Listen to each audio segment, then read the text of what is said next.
We previously found that gas molecules in the air surrounding us are whizzing around at 500 meters per second, traveling for a micron and colliding into each other every nanosecond. We don't see individual molecules of air around us. Our bodies just feel a coarse-grained, continuous fluid with some density, temperature, and pressure. As long as we are sampling sizes that are much larger than a micron, we can treat the surrounding air as a continuum and not worry so much about their individual molecular nature. But what about a liquid? Here, we will introduce the concept of a continuum for condensed phases like liquids.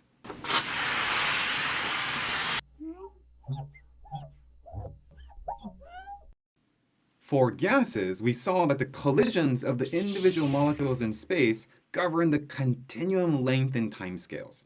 We found that the mean free path, the average distance a molecule travels between collisions, is about a micron.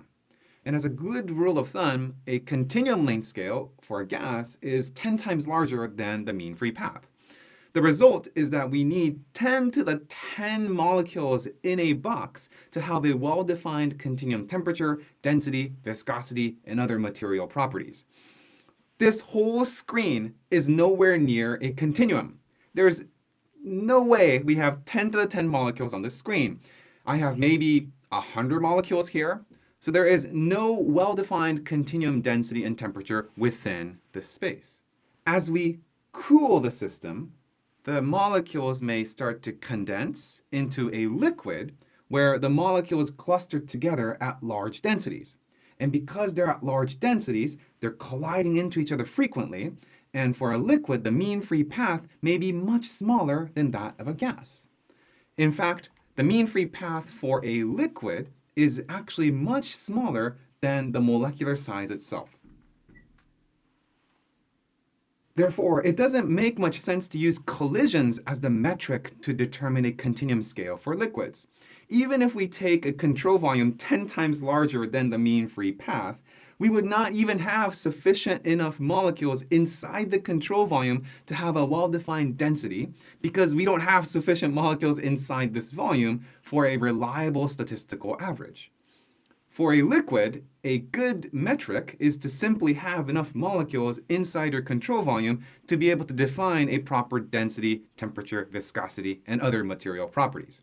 Using the same rule of thumb for gas, let's suppose that a continuum for a liquid is 10 times larger than the characteristic length scale, which for a liquid is the size of the molecule R. So for a 1 angstrom molecule, we would be at a continuum for a liquid at about a nanometer. Therefore, the size of the box would need to be about a nanometer for us to be at a continuum for a liquid. To figure out how many liquid molecules are inside this box at this scale, as a rough estimate, we can take the random close packing of spheres. Imagine that you go to the grocery store and you pick up a produce like orange, and you throw a bunch of oranges into a box, shake it around, and get a random close packing of oranges inside this box. What is the packing fraction of oranges inside this box? What fraction of the total volume is occupied by solids? It's about 64%. 64% of the total box volume is occupied by solids. That's partly why oranges are packed one by one into a nice crystalline FCC structure, because a crystalline FCC structure could pack at around 74%. So one can pack more oranges into the same volume when they're packed nicely as a crystal, as opposed to a random jostled around packing. And of course, the other reason is that a nice FCC pyramid structure looks beautiful and gorgeous at a grocery store. So multiple reasons why they're packed so nicely. Notice that this packing is unique to the particular shape of the fruit. Mangoes and avocados usually are not packed into a nice crystal and they're randomly jostled around, and they have a random distribution because of their elongated shapes. In fact, the packing of different shapes and structures and looking at how their overall material properties result is an active area of research. In any case, let's model this liquid as a random disordered material as a random packing of equal-sized spheres. The volume fraction is equal to the volume of each sphere times the total number of spheres divided by the volume of the box. We will set this volume fraction to be 64% for random close packing. We can then calculate the number of molecules n inside this box based on the continuum scale of a nanometer and an angstrom-sized molecule. It turns out that we only need 1,000 molecules in a liquid to be at a continuum scale. This is much smaller than that for our gases, where we needed 10 to the 10 molecules to be at a continuum for gases.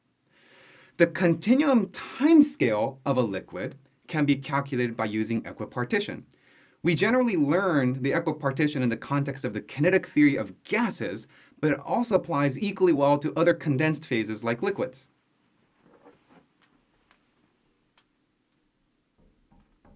Based on this expression, we find that the liquid molecule is also traveling at around 500 meters per second, so the time scale is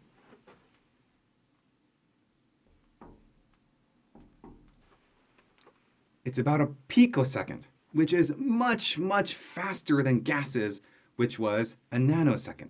So collisions are taking much more frequently and rapidly for liquids. They're all densely packed together. Many macromolecules found in nature, like antibody proteins and drugs, are about 10 nanometers in size. A solvent molecule, R, is about an angstrom. So an antibody protein is 100 times larger than the size of the surrounding water molecules, as you can see here. This means that this protein as a whole will see the surrounding water as a coarse-grained continuum medium as opposed to grainy individual molecules bombarding into it, just like this. When you're performing a molecular dynamic simulation, one could safely treat the background solvent as a continuous medium and only evolve the equations of motion for the antibody's trajectory in space. The big advantage of doing so is that you can run very, very long simulations with big aggressive time steps. Of course, if you are studying a detailed binding pocket on a specific site within this antibody, then the angstrom level interactions of the molecular structure and how they interact with the surrounding water molecules are probably very important. In that case, your molecular dynamic simulations would need to model the individual water molecules and the chemistry of the local active site, and you want those to be accurate. So you would need to model every individual solvent molecules and take very, very tiny step sizes, and unfortunately, you can only run very short overall simulations. Therefore, the tools that you would use to study antibodies would be very different based on the specific question you are asking. It turns out that viruses are even larger than an antibody, about 100 nanometers. So 10 times larger than an antibody, which is 100 times larger than the surrounding solvent. As you can see, the concepts of the continuum are critical to the way we conduct scientific and engineering research. And as a final comment, solids are also condensed phases, and their continuum scales are roughly the same as those of a liquid, to first approximation. The molecules are also densely packed together, similar to that of a liquid. Their mean free path, velocities, timescales are approximately similar to the liquid from a continuum standpoint. When we learn in college the macroscopic balance laws like conservation of mass, energy, momentum, the Navier-Stokes equations, all of those variables are assumed to be at a continuum scale. The density, temperature, velocity, as well as material properties like thermal conductivity, viscosity, are all well defined when the continuum point within your material is larger than the length and time scales that I described here.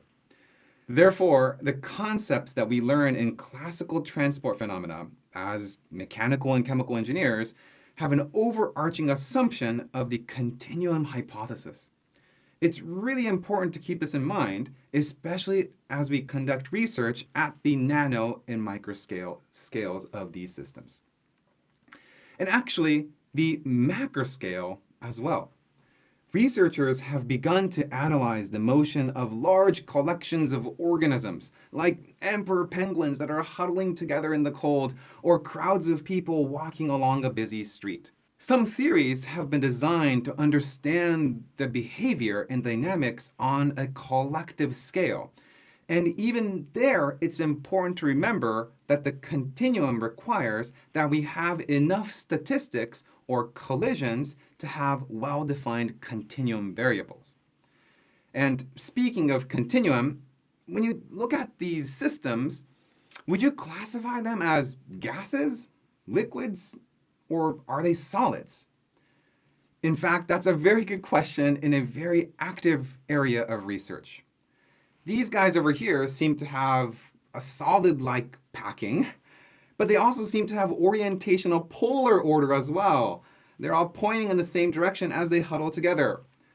So things get complicated pretty quickly when you model these complex systems, and the concept of the continuum is important to know across all of these different scales.